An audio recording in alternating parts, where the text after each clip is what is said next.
Today, I'm going to show you 3 simple study mistakes that are costing you hundreds of hours. Let's do it.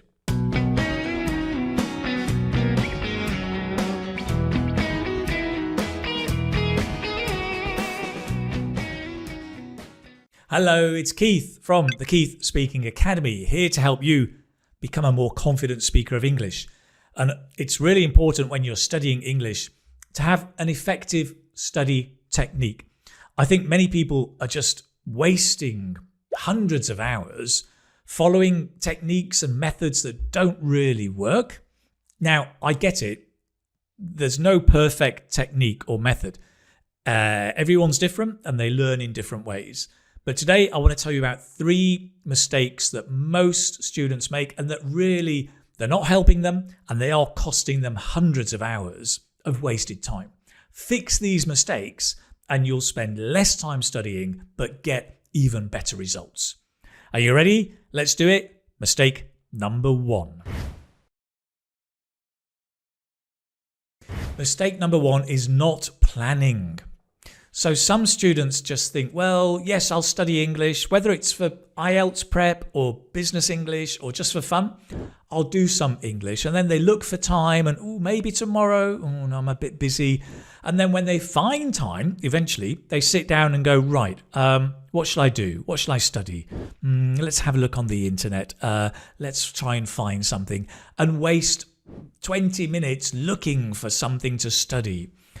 So there are 2 things here, 2 levels of planning that are really important. The first one is the kind of the mid-term planning. Okay, so what are you going to study for the next month or 2? And just have a plan, right? I want to study these 3 or 4 topics. I want to do this, this, and this.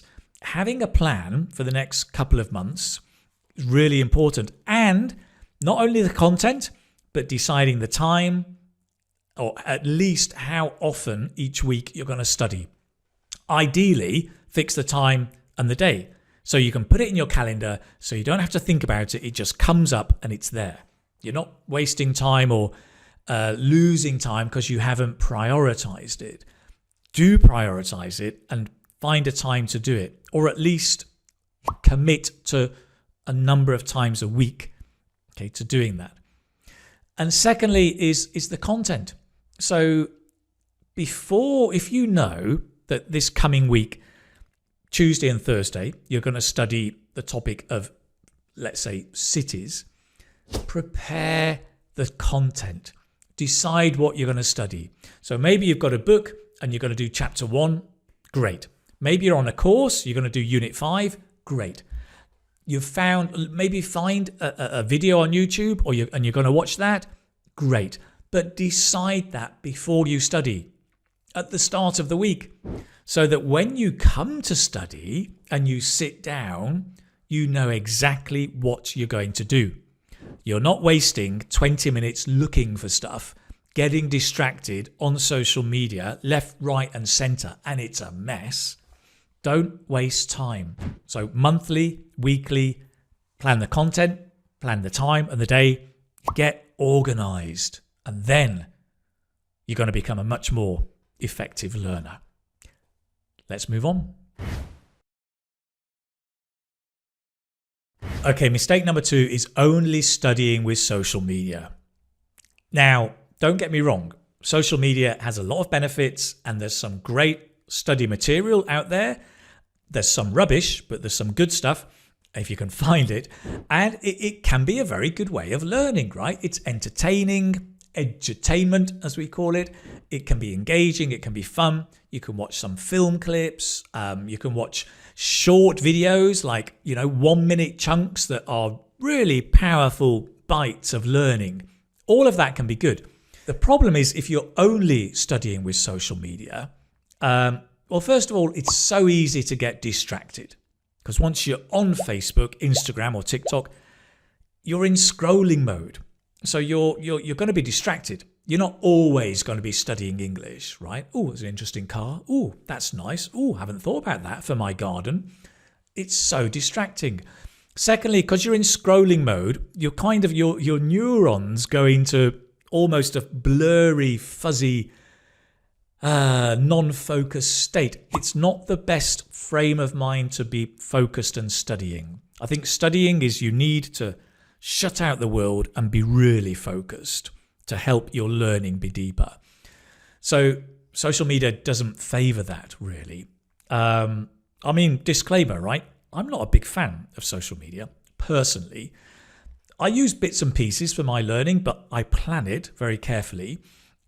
You know, I use podcasts, films, stuff like that to help me study other languages, but in a very organized way.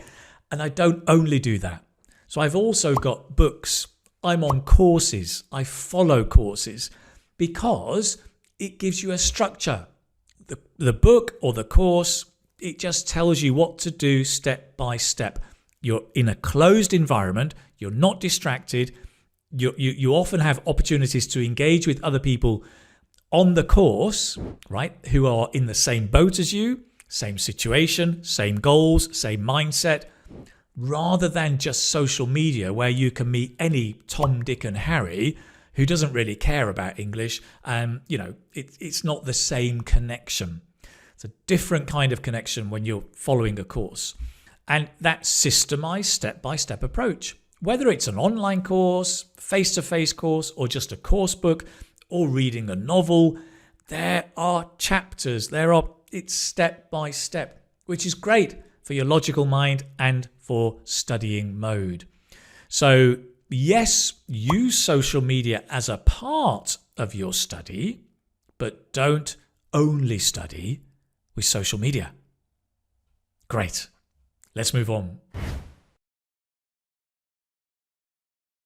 Number 3 is studying texts above your level.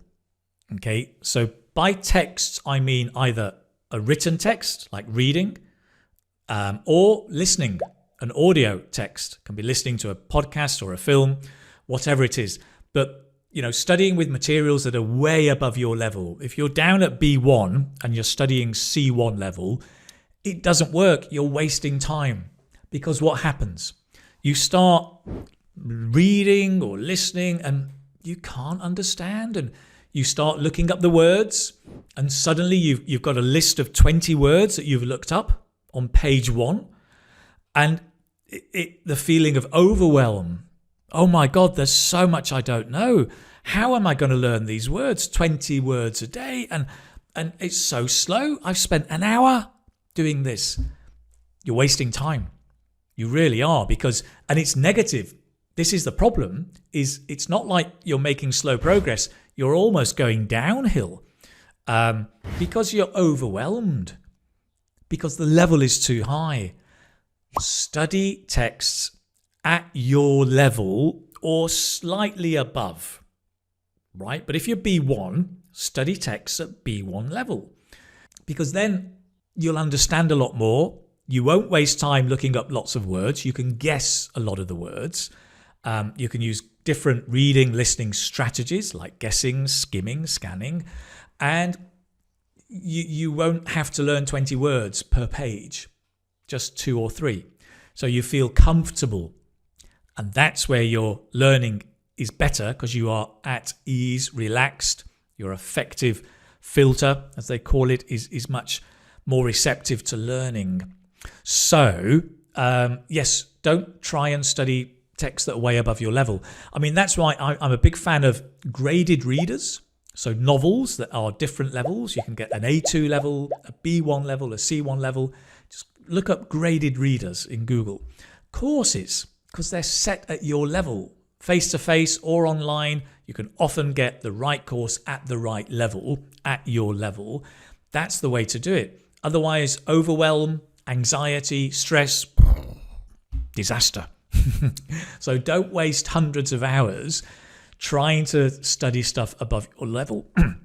Above your level. Your next question is, well, I don't know my level. How do I find out? Simple. There are plenty of tests. Look in the description of this video.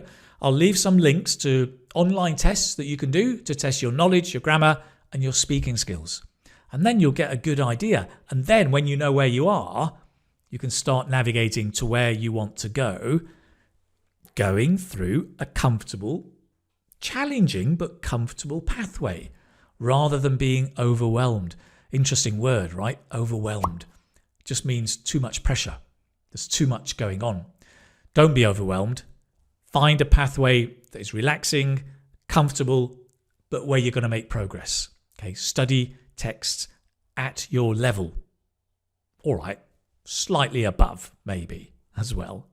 What Creation calls L+1, right? Just a little bit above. Right, that's it. Okay, so there we have it. 3 mistakes to avoid. So mistake number 1, not planning. The thing to do instead is to plan for maybe 1 or 2 months ahead, and then each session. Plan the content, the date, and the time. Mistake number 2, only studying with social media. What to do instead? Use other things. Use social media, but also use course books, online courses, other ways of systematic learning, even reading a novel. Mistake number 3 is studying texts way above your level. Study at your level, whether it's a graded reader, a course that's at your level, whatever, but study at your level. All right, possibly just a bit your level, a bit above your level. My bonus tip for you is, remember, studying and learning goes in cycles, like life cycles, right? Winter follows what? Autumn, right? You've got summer, autumn, winter, spring. It's the natural flow of life. Imagine, right, when winter comes that you go, oh my God, it's raining.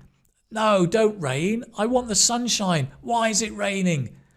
That's not helping you. And we do this. I know we do this. We do it every day. But how about just saying, well, it's winter. Of course it's raining. There's a reason it's raining. It's because the world and the planet needs rain. Of course it's raining. It's great. It's fine. After winter will come spring. My point is, learning languages is the same. If you've got a plan to learn for a year, after 2 or 3 months, your learning will go down. Your motivation will go down. You'll feel, you'll lose interest. But kind of stay there, or let that happen, and it'll come up again after a month. You'll find your motivation again. Don't expect to be always up there motivated. You won't. You'll have 2 or 3 months of sustained study, then it'll go down. You'll lose interest. Accept it. It's fine. You'll drop out of class for several weeks. It's fine. Just pick up again and it'll come back up, right? Winter follows autumn and so on. It's the same with language study. Accept the cycles of study. It's fine. That's my bonus tip. I hope all of these tips and ideas have helped you think about how you study so that you can, get a good plan, study in an effective way so that you're not wasting hundreds of hours. I want you to become a confident speaker of English as soon as you can. In fact, you're probably a lot closer than you think. Think about these tips. Let me know in the comments what you think, which ones you are applying or you would like to try, and let me know how it goes for you. I know we're all different, but there are certain things. It's trying, right? It's experimentation. Try things out. See what works for you. Thank you so much for watching. Do remember, subscribe if you want to find out about more videos coming along this way. And that's it for today. Take care, my friend. I'll see you in the next video. Thanks so much. Bye-bye.